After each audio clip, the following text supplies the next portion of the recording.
Welcome to our webinar, Rubrics in Universal Design for Learning to Support Learners. And this webinar is by OCALI. And as always, we would like to thank you for coming and being with us for the next 30 minutes. Please look at the graph that's on your screen now.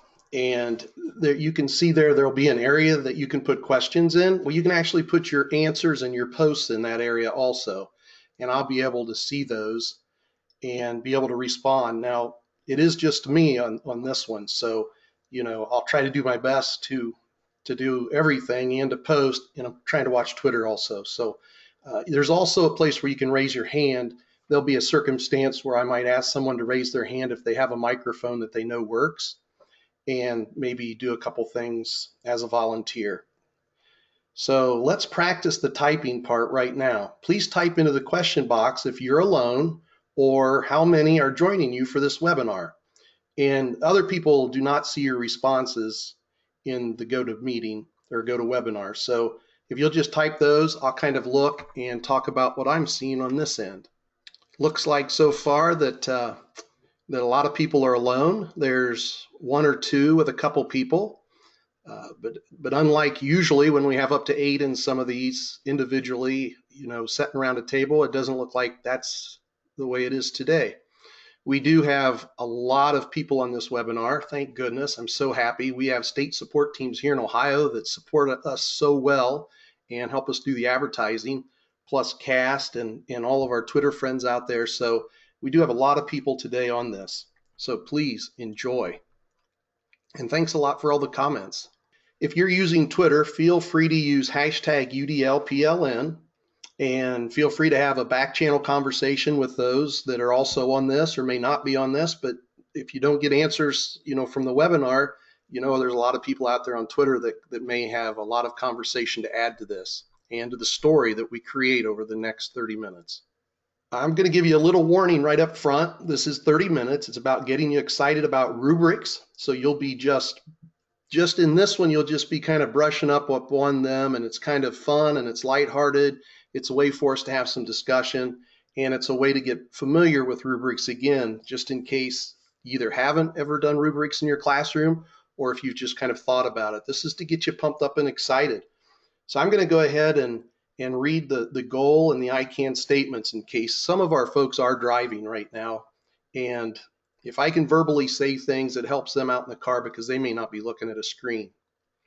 So the goal today is to explore how rubrics can be utilized in the classroom. The I can statements are: I can discuss the importance of rubrics, I can explain the different types of rubrics and their uses, and I can explore how rubrics can be incorporated into the classroom. So the next thing we're going to do is a quick poll question. So I'm going to get that poll question up for us. Who uses rubrics now? Answer options: I use them all the time, I sometimes use them, I do not use them at all. What is a rubric? And I've just launched the poll, so feel free to fill in one of those. The polls kind of keep everybody awake out there, I think, too. So, we like to intersperse polls. So be on your toes and ready to do them. So 85% responded so far. This is a very quick response rate for this webinar, it looks like. 88%, I'm going to shut it down in 3, 2, 1. And I am going to share the results. And as everybody can see, I use them all the time, 20%. I sometimes use them, 70%. I do not use them at all at 3%. And what is a rubric? 7%. So you know what? There's going to be at least 10% that learned something today. So the rest of you probably will too. So I'm going to close that out. And we'll get back to our presentation. Hopefully everybody's familiar with the UDL guidelines. Graph with 3 columns: representation, action and expression, engagement. As you look at the arrows, they start very gradually on the left of each colored block, and they start light and then they get darker as they progress downward. So, the importance of that is it's moving us toward the bottom of that where it says resourceful, knowledgeable learners, strategic, goal-directed learners, and purposeful, motivated learners. This is just a reminder that, with the Universal Design for Learning Guidelines, and those of you that use this as a structure to, within your districts, I want you to think about how the rubrics can support our learners using this UDL framework and the things that happen and go on. And just a reminder, the files are at the bottom of the control panel if you want to download any of those to help your learning as we go. This is just another sheet to kind of show you how the guidelines look differently. I still prefer the older one, which was the first one. I'm going to read the cartoon. Rubrics, I never give my students rubrics. That's equivalent to cheating. I might as well write their essays for them. College students should understand that they're expected to perform certain undisclosed outcomes.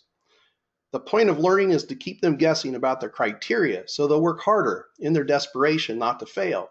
Stress facilitates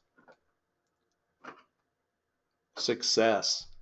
Besides, if I give them a rubric, I have to admit that I decided their grades with a dartboard.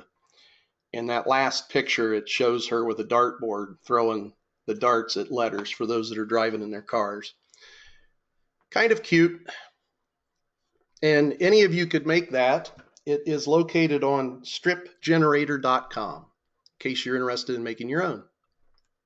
So what success have you had with rubrics? Take a minute for silent think time, and then you're invited to share with us in the question area how you've used rubrics in the past and how successful were you doing that. So just put that in your question box as a response to my question. And as those responses come up, I will start reading a few of them. With adults to help them understand their implementation of UDL, one person commented that's how they use a rubric. To be more efficient and fair with grading, this person teaches at the graduate level. So there's sometimes an equity issue there. Some use them with students to help them understand the requirements of an assignment. Some teachers use them for stations. The students know what the expectations are and what is to be accomplished when they're finished. To keep consistency with grading. All students seem to really appreciate knowing exactly what the expectations are and how to reach the goal. As an evaluative tool to measure IEP goals and objectives and progress. My students needed to demonstrate their ability to understand research articles. They were able to show their understanding in any ways they wanted. I just gave them the required parameters via the rubric. Well, we're getting a lot of good ones in here. One rubric based on course outcomes that each project can be graded by using the rubric. To see the grades and the progress in the class over time. Give the students ownership of their own learning. A roadmap for goals and expectations. To make grading criteria clear. I'm going to read a couple more. Allow students to work at their own pace and be successful. And rubrics have helped me personally understand the goal and the steps to get there. It was the last person's one that I'm going to read. So those are very good, very nice. And by the way, I do want to mention we have quite a few great people with us. Everybody that's with us is great, of course, but we do have some folks from all around the world. As usual, I guess. We also have Louis Lord Nelson with us, who, as we all know, is a wonderful guru of UDL, and think of her as a UDL ninja. And, it's just great to have her. It's great to have some of our state support team members from Ohio with us. And it's always good to see all the different government folks from around the United States that's with us, with the Department of Education and things like that. So, again, we're so happy that everybody's here. Let's move on. So the definition for a rubric. A rubric defines the features of work that constitute quality. It is the mechanism for judging the quality of student work. Now, it can also be used, for formative feedback. It can, there's lots of things that a rubric, can be used for. So we don't want to really lock it into just one thing. There's 4 types of rubrics: analytic, holistic, task, specific, and general rubrics. So if folks weren't aware of that, that's kind of an interesting thought when you're thinking about rubrics, because a lot of times people only think about one type of rubric. So when we consider the parts all together to come up with a single judgment of how good the product or the performance overall is, then it's considered holistic or whole. When we analyze the product or the performance by looking at each of its relevant components or parts, we of course think of analytical with parts.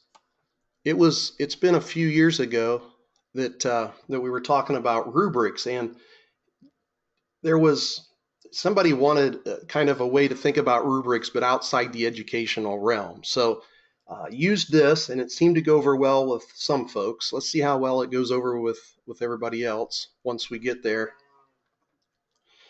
So consider a car engine.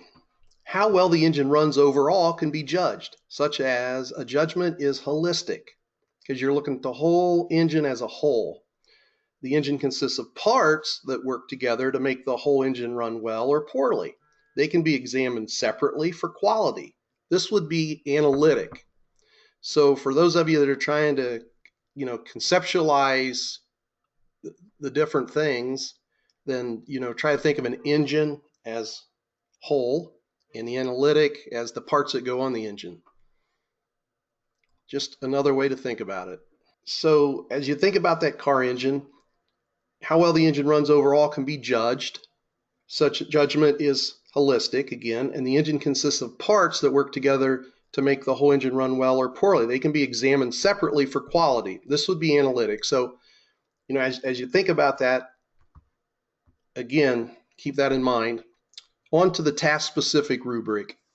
So the task-specific rubric, think of those specific to single tasks. There would be a unique scoring guide tailored to each individual task. So as we look at this carburetor, it might be the opening of one of those holes at the top to let gas spray in. We may just be looking individually at how that little thing opens and closes. That would be task specific. Then when we think about the general rubrics, those that can be used to judge the quality across similar tasks. So sometimes I remember, with the implementation of Universal Design for Learning, the big question was, how do we grade this, or how do we do this? What's the fair way? And rubrics are a great way to do it. And one of the big questions that would come up a lot of times was, well, you can't do a rubric for everything. That's correct. You can't do a rubric for everything. However, there's different types of rubrics, and some rubrics cover more than, as we just discussed, than small things. And a lot of teachers can just tweak different rubrics and be able to do a lot of different things with them. So what I've heard is, the rubrics really save me a lot of time. They're fair. It really blends well with the Universal Design for Learning framework and all the things that students do when we give them options and ways to do things. So try to keep all those things in mind. So rubrics in Universal Design for Learning. Students can use the rubrics to self-assess. The students can answer the essential questions with their own big ideas. This empowers the students. And what we've done there is we've taken the statement, and then we went and we looked at the Universal Design for Learning framework, and we've just focused for this webinar in one area of one principle. I won't tell you which one at this point, but it kind of tells you at the bottom. But anyway, Guideline 7 is provide options for recruiting interest, and Guideline 8 is provide options for sustaining effort and persistence. And if you go dive into those and look at the checkpoints and stuff, you'll see how all that fits together very nicely. So ultimately, we want students to grow to be independent. For them to do that, they have to have a sense of what the criteria are that make them successful. For a long time, the criteria has been a mystery to students, which we don't want it to be a mystery. So under UDL Guideline 9, provide options for self-regulation. We want our students to be able to self-regulate, and to be able to do that, we can't keep them in the dark as to what is needed for a good grade. When is a rubric needed? That's one of those questions we hear a lot. Well, any assessment or project that asks students to construct a response longer than a few words rather than selecting an answer from a list would probably be a good place to start. Rubrics in Universal Design for Learning. Students can use the rubrics to self-assess. The students can answer the essential questions with their own big ideas. This empowers our students. With everything going on with curriculum and with standards and all those different things that we deal with every day, why not make it easier on ourselves and try to implement some rubrics And here you can see under guideline 7, provide options for recruiting interest. 8, provide options for sustaining effort and persistence. Guideline 9, provide options for self-regulation. And then checkpoint 9.3, which goes even deeper, for that develop self-assessment and reflection. If we need our students to do all these things for lifelong learning and to get them ready for college, we have to have a way for them to learn. So rubrics are a great answer. Let's do a quick poll just to make sure everybody out there is still following along. So here we go. So which kind of rubric would you be more likely to use in the future? If you were going to use a rubric, let's say this week, which one would it be if you wanted to get started back using rubrics? Answer options: holistic, meaning whole, or analytical, meaning parts. 46% have voted, 56% have voted. Let's hope everybody's still awake out there. We have a lot of people online. I can't believe how many people. This is great. We have people from Bartholomew in Indiana on here also. Okay, we're at 69%. I'll give it another 20 seconds. Reach out and say hi to Pamela from Chile. Tina from Bartholomew. Great having all of you here. Barb and Lisa from our SSTs, and Lindsay. I know I'll probably miss a few names. There's a lot of them on here. Okay, I'm going to close it in 3, 2, 1. Close the poll and share the results. So it looks like, oh wow, we're close. Holistic, which is whole, 46%, and analytical by the parts, 54%. Thank you so much for participating in the poll.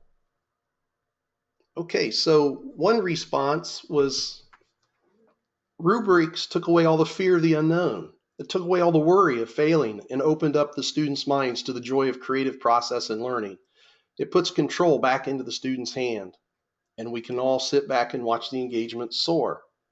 So if you haven't already noticed, this presentation really with rubrics has been centered on the UDL principle of engagement. I didn't even look at the other two, which we could also have done, but I don't think we could have done it all in 30 minutes. So there had to be a choice.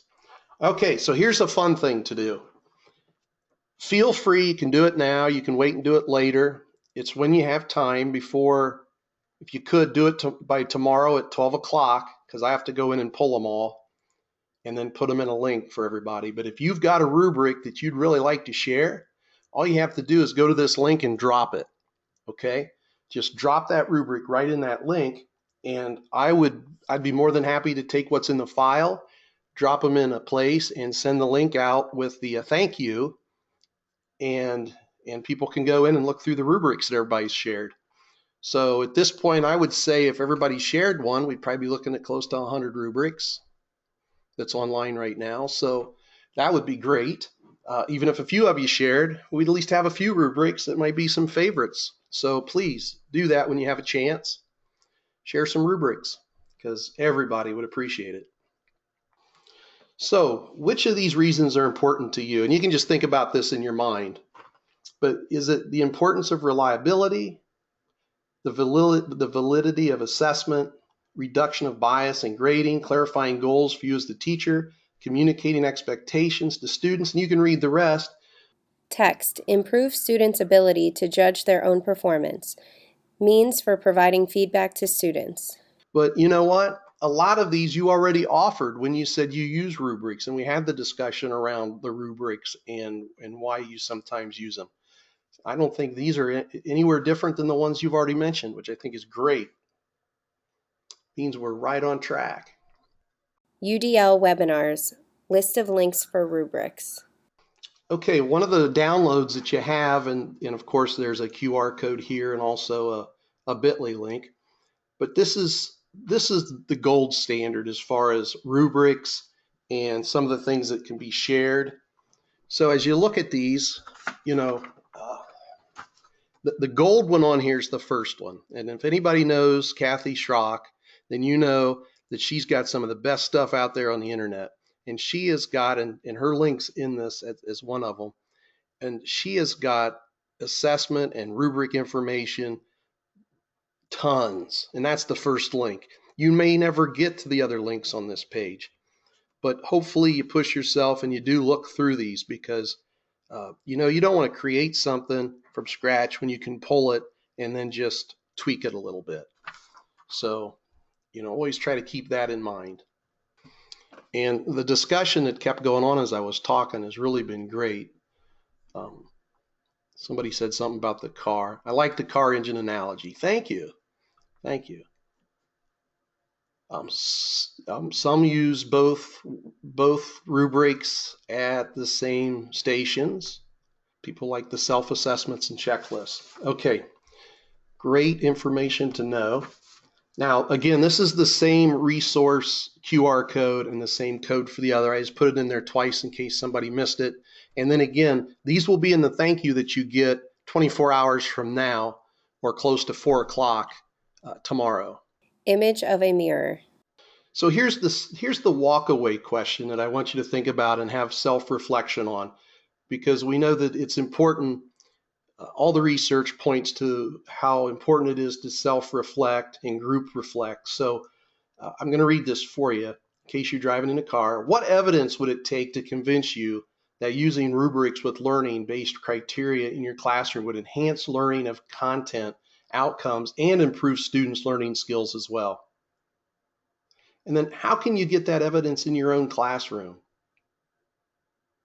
How can you implement a rubric here or there and then collect some information, collect some data, and do some, kind of some phenomenal type of gathering of evidence? Maybe even action research. If you've never tried action research, it is very, very powerful. And I'm getting comments here. I love the self-reflections. Very nice. Okay. The next webinar is going to be a brand new webinar that I have not seen done before, but we're going to attempt it. Anyway, it's called The Power of Questions in a Universal Design for Learning Environment. And, make sure you sign up before you forget. As soon as you get off the webinar and you do our survey, jump in there, get signed up for this one. I think it's going to be an exciting webinar. It's always fun to pilot a new one and then see what people think and then make some corrections and tweak it and make it better. So I guess we'll find out. If it's not that good the first round, well, it just isn't good yet. Remember, growth mindset, yet. So, and then I have to remind you to, if you would, and you'd like to learn more about all these things, jump on hashtag UDL chat. It's a Twitter chat that we have at 9 p.m. Eastern time every first and third Wednesday. And it really is fun and it's exciting. And yes, it does go fast, but it's well worth your time. Guarantee it's worth your time. You'll enjoy it. So with that said, as always, our hope is you've gained some more knowledge on rubrics and the universal design for learning support to support learners. We understand this is only 30 minutes. However, in our profession, the real learning comes after the webinar, during the discussion and the reflection with colleagues. We know your time's precious and we want to make every minute worth your time. So thank you so much for attending. We hope your curiosity has been raised along with your engagement and excitement to use some rubrics. So please remember to take the survey, and I'm going to jump off of here in a second and jump onto Twitter and see. I know it went off a few times. I had to quiet it down. So again, Twitter was hashtag UDLPLN. So I'm going to jump on there next and see what all's going on. Thanks a lot, everybody. Bye.